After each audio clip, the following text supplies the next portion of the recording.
It's bad for them. And this is one of the reasons why I talk about private equity owning utilities should not happen.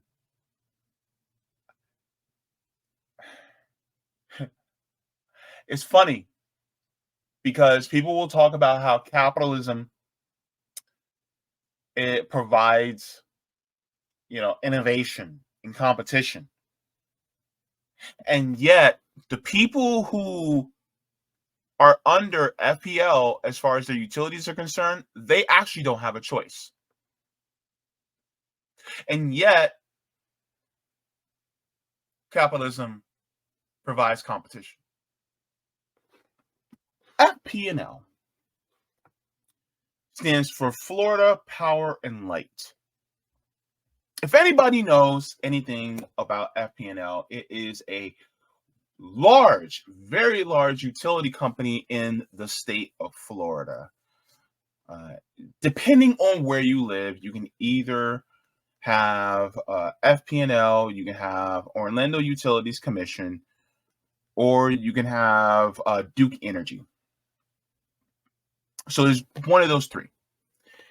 And when it comes to utilities companies in Florida, it's not like you can have a choice. You can't just say, well, I live in this area and I can choose between Duke Energy, Orlando Utilities, or FPL, right? You can't make that choice. The only choice you have is where you live, depending on the power company. And there can be a discrepancy, right? It could be, well, I can live in this place and I can rent from this area, or I can buy a house in this area, but because of that place where I'm trying to live, I don't have a choice of where I get my utilities from. I only have a choice in what area I live in, and you're stuck with whatever utility company has jurisdiction over that region. It is basically monopolized by which particular region that you live in. That being said, when it comes to your choice, that is really out of your hands. So for areas like mine, people are forced to go with Orlando Utilities Commission, right? For some others who are a few miles away from me, they may only have Duke Energy because that's the only game in town that you can actually get your utilities from. Or others further south may only be able to get FPL, Florida Power and Light. So that's how the game is played here in Florida. With that being said, there was a news report that came out recently from Orlando Sentinel talking about what happened in regards to the former CEO of FPL and some political corruption. So we're going to go over this. This is out of the Orlando Sentinel. It says former FPL CEO sold $5.4 million in company stocks as ties to political scandals became public. Suit accuses Eric Seliggy of securities fraud, citing his advanced knowledge of Orlando Sentinel reporting. So let's get into this. It says former Florida Power and Light CEO Eric Seliggy made $5.4 million by unloading his company's stock as ties between the utility and political consultants who orchestrated a controversial 2020 ghost candidate scheme were spilling out into the public, a new lawsuit alleges. The lawsuit, filed by the group investors who purchased securities from FPL's parent company, on a Seliggy sale of 62,480 shares of the utility stock in December 2021, the largest number of shares he had bought or sold since becoming an officer in the company in 2012. FPL executives initially denied knowledge of ghost candidates, but when the companies finally acknowledged the allegations, the stock price slid markedly. The suit was filed in the federal Southern District of Florida by people who acquired securities in the parent company, NextEra Energy, between December 2nd, 2021, the day that Seliggy made the sale, in January 30th of this year, shortly after NextEra announced Seliggy's departure from the company. Since 2021, Orlando Sentinel has reported extensively on political tactics employed by consultants working for Alabama-based Matrix LLC, including funding ads promoting 3 independent ghost candidates who ran for highly competitive state Senate seats but did not campaign for the office. The scheme apparently was intended to help Republicans win the seats in 2020 by siphoning away votes from the Democrats in those races, including one in Central Florida. So basically, what we have is a conflict of interest and ties to putting in ghost candidates for a Senate seat from people who are involved in utility companies in Florida. So, when it comes to FPL, this is one of the reasons why people like myself say that these companies should not be tied to any type of private equity, which FPL is, and it should not be privately owned. Private ownership, or what some people are like, oh, it's not privately owned, it's publicly traded. Still, it's still in the hands of private people. It should be publicly owned and operated. Just full stop. Because then they would not be tied to trying to make as much money.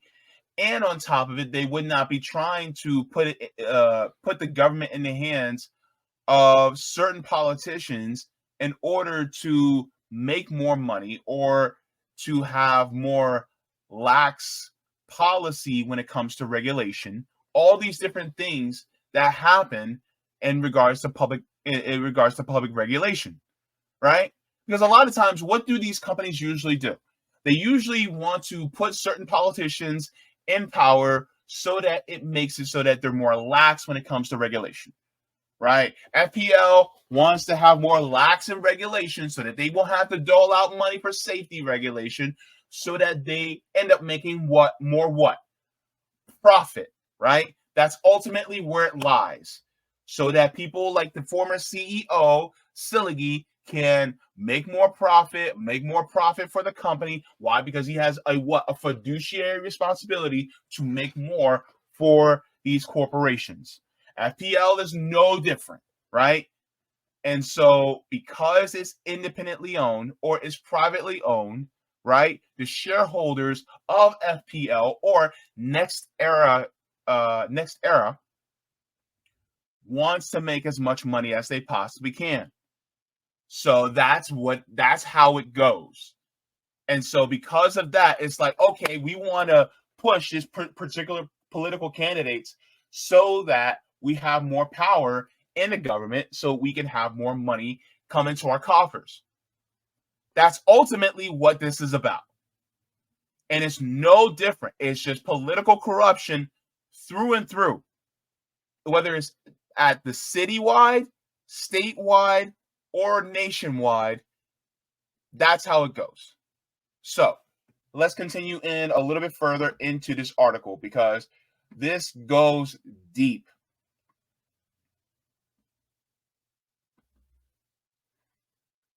It says 5 people have been criminally charged in connection with the scheme, including 2 of the ghost candidates. No one at FPL has been accused of wrongdoing by authorities, and the company has said an internal review cleared its employees. I would much rather have an independent investigation of someone outside of the company. That's my particular opinion. Because the thing is that they can have internal reviews and say, well, nobody did something wrong, but somebody from an outside source, an outside entity can be like, bullshit, there's actually some wrongdoing that's been done by people within the company. But the company doesn't want to get its hands dirty, of course, because guess what? Then they don't want to have to pay out those fines or criminal time.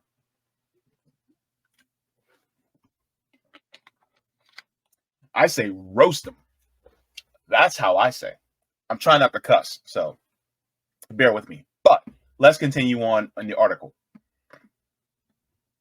It says the connection between utility and the consultants began to become public in mid-2021 when Matrix sued now former consultants, accusing them with conspiring with a client to cheat the firm out of fees. This is from the Orlando Sentinel. It says the lawsuit didn't identify that client by name, but it said it was a publicly traded company based in Juno Beach. Based in the Securities and Exchange Commission records, SEC, NextEra Energy was the only publicly traded company with headquarters in the small Palm Beach County town. Now, it says on September 2nd of 2021, a little more than a month after the civil suit against the Matrix Consultants was filed, Siligi indicated that he planned to sell 62,480 shares of NextEra stock on December 1st. The suit targeting Siligi, FPL, NextEra, and the other utility executives zeroes in on the date of the sale, noting that it was one day before the Sentinel published their story, showing FPL had given more than $10 million to dark money groups controlled by Matrix Consultants in recent years. That story largely was based on records anonymously delivered to the Sentinel in late 2021. It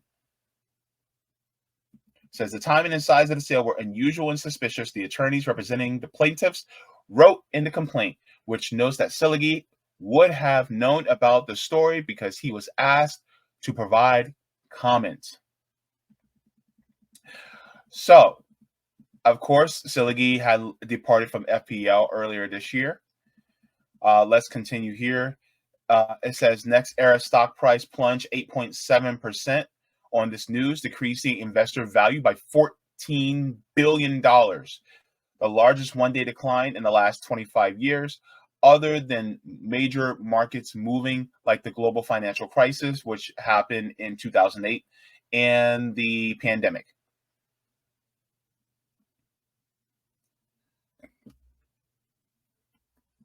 So who is this hurt? It says the City of Hollywood Police Officers Retirement System, which you all know how I feel about police. It's no surprise.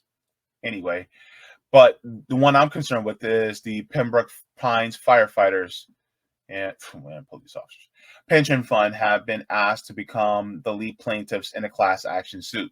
So my concern is for the firefighters. That just lets you know where I stand.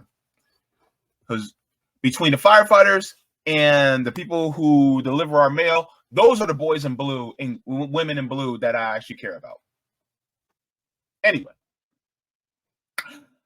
it says they seek damages and amount to be proven by a jury trial, as well as attorney fees and other legal costs. So the suit names NextEra, FPL, Siligi, as well as NextEra Energy CEO James Robo and Chief Communications Officer Dave Reuter as defendants.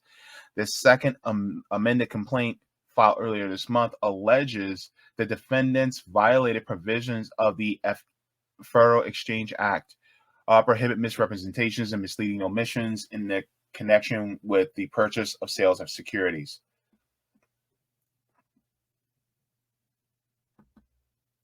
So it says the ghost candidate scheme was not the only political scandal involving FPL. Leaks from Matrix revealed Siligi at times used pseudonymous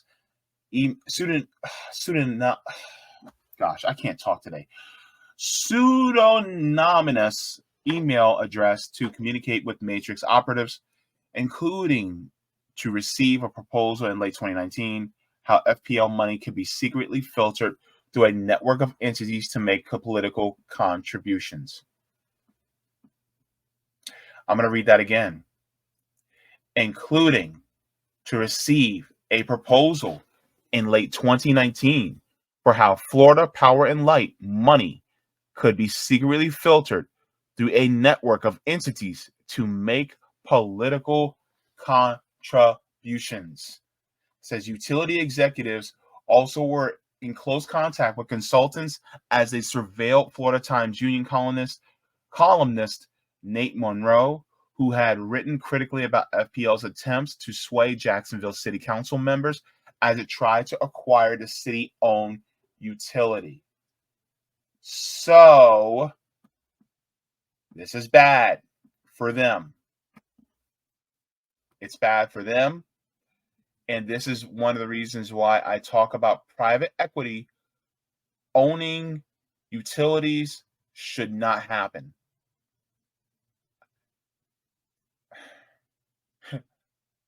It's funny because people will talk about how capitalism, it provides, innovation and competition. And yet the people who are under FPL as far as their utilities are concerned, they actually don't have a choice. And yet capitalism provides competition. Competition, my foot. Because when you look at the money that they get, really, FPL gets their money from monopolization. So the billions of dollars that they get from utilities, and because they're privately owned, then guess what? They're moving things into a political direction that's better for them. That's better for the shareholders. It's not better for the people who get utilities. The people who have to pay for these utilities, are they spending less on their utility bills so that they can have more money in their pockets? What about the workers? Are they suddenly making more?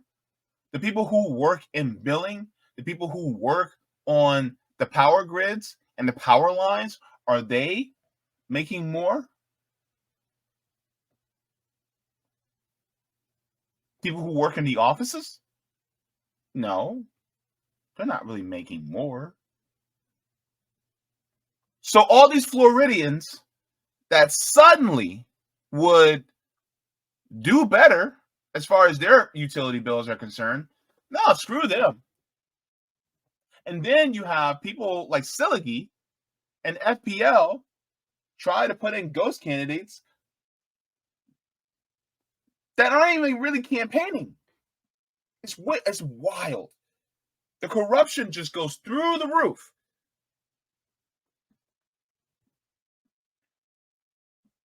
I looked into NextEra. First, before we get into that, let's take a look at FPL profits, because I saw this. I took a look at this. I was like, what is their profits? Because I was just like,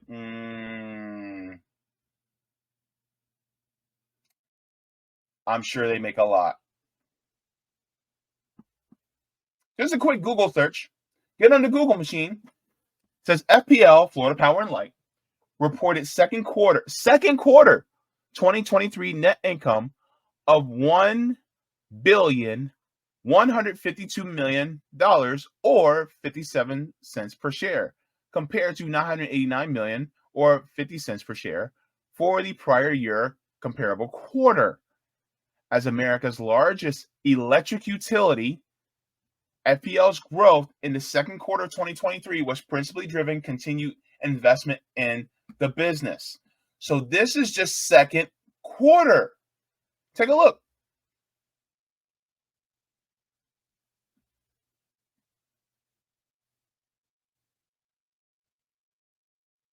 So they are making some serious dough.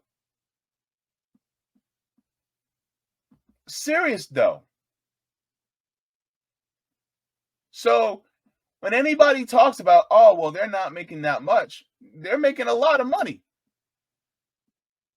already. So one of the things that I want to share, because it's all connected, we got to talk about the connection, people, is this. Who owns NextEra? I'll keep on to call him Next Gen. Who owns NextEra and FPL, Florida Power and Light? Because it's not the citizens, it's not the state, it's not the municipalities. It is a particular company. Y'all know exactly where I'm going with this.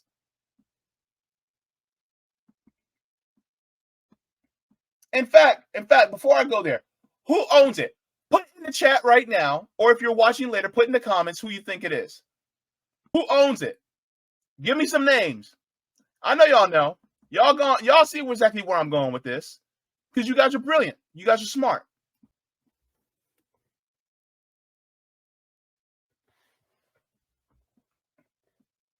And yes, Soul Construct, FPL is a scam. Yeah, and the thing is, it's a scam you can't run away from. That's the problem.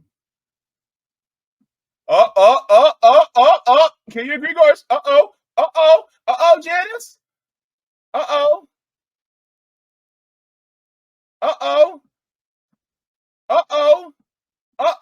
Let's go. Let's take a look into it. Because the thing is that we gotta see. We gotta know who actually owns the companies that affect our lives. All right, let's go. Let's take a look. NextEra Energy Incorporate, right? Let's go down. Wait, well, what do you know? Who is at the top? The Vanguard Group with 9.22% of stake. They're stakeholders. They own 189,057,000 shares. Total value and money is $11,061,725,070. That's how much the Vanguard Group owns in NextEra. Who's next? BlackRock. Boom.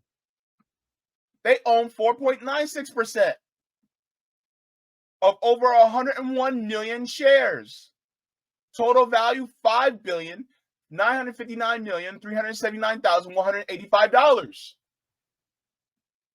Is it no surprise that even our utilities are owned by these private equity firms? These private equity firms that own over trillions of dollars in assets in our country. And then these same companies are the ones that own our politicians, that make it a vicious cycle of, okay, so we're going to buy up the politicians, then they are going to force, they're going to make it so that we ultimately are the only game in town, and then we siphon all this money out of the workers, but then they have to use our utilities, which means we siphon more out of them, and it's a vicious cycle that goes over and over and over again and again and again. And so then guess what? Ultimately, when you pay your electric bill, you're paying Vanguard, you're paying BlackRock, you're paying all these companies, and then they also pay the politicians, buy up your politicians, so then they continuously work against you, right?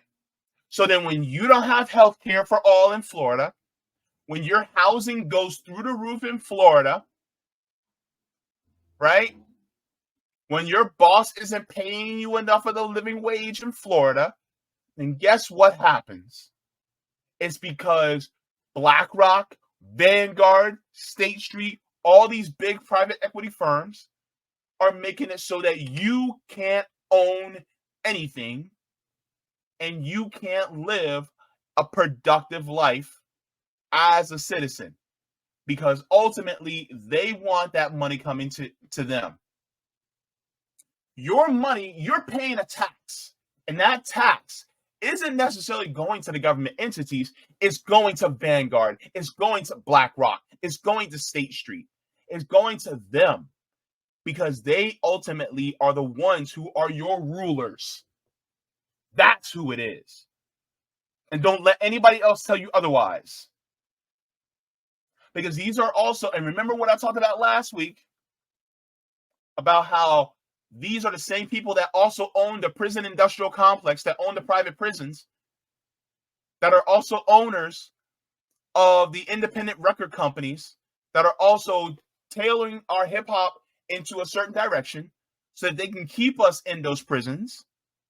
They're the same ones that are also owning our utility companies, like Florida Power and Light.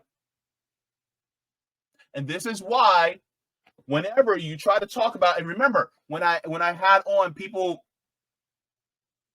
like Nelson Betancourt, when we were talking about public banks, and actually KD Lewis, who was on here a couple weeks back, he also wrote an article about that, about my interview with Nelson Betancourt, talking about how having a public bank would be great for us, and a public bank could also be great for us as far as our energy infrastructure here in Florida, because it talks about building up infrastructure. Well, companies like FP&L, they don't want to hear things like that, because then that means they'll be taking money out of their pockets, out of their private, grubby, little greedy ass hands. So ultimately, when it comes to things like this is why, and I know Roger's in the chat, but this is why also, if we can kind of mitigate some of the damage by having CBIs, direct ballot initiatives, so that we can take these energy companies out of the hands of these private corporations, out of these private equities, and put it in the hands of the people. Number one, the decisions will be made by us, especially from an environmental standpoint, because these companies use fossil fuels in order to be able to power our homes. So they're also damaging us when it comes to our environment. But also, we're paying through the nose. We're paying through the nose for our utilities. And I would hate to see a bill from somebody who gets FPL, because they probably are suffering right now. And then some of us, we have to use LIHEAP 2 times a year. If you guys do not know what LIHEAP is low-income housing energy assistance. And you can only use it twice a year. You can only apply for LIHEAP twice a year. So some of us who are poor, we only can get assistance for our electric bills 2 times a year. So then what? You're stuck with paying high-ass electric bills for what? So these people can get rich, and then they can actually fund our elected officials? Absolutely not. We need to have municipal and statewide ownership of our utility companies. They should not be owned by these corporations. So then we as a people can actually have more direct democracy over our utilities. And I also include this with internet companies. If we're going to have AT&T and Spectrum and Comcast, then they need to be people owned, community owned. And on top of that, if it's community owned, that means there's no fiduciary responsibility to shareholders. That means the money stays with us. That means that we save more, which means that if there's no profit, that means that we only need to pay for operations, repairs, and maybe have an emergency fund. That means all that profit that would have been used for that goes back into us as savings, which means we don't pay as much, which means more money in your pocket. Because ultimately, that's what it's about. Because we're sick and tired of being shafted by these companies.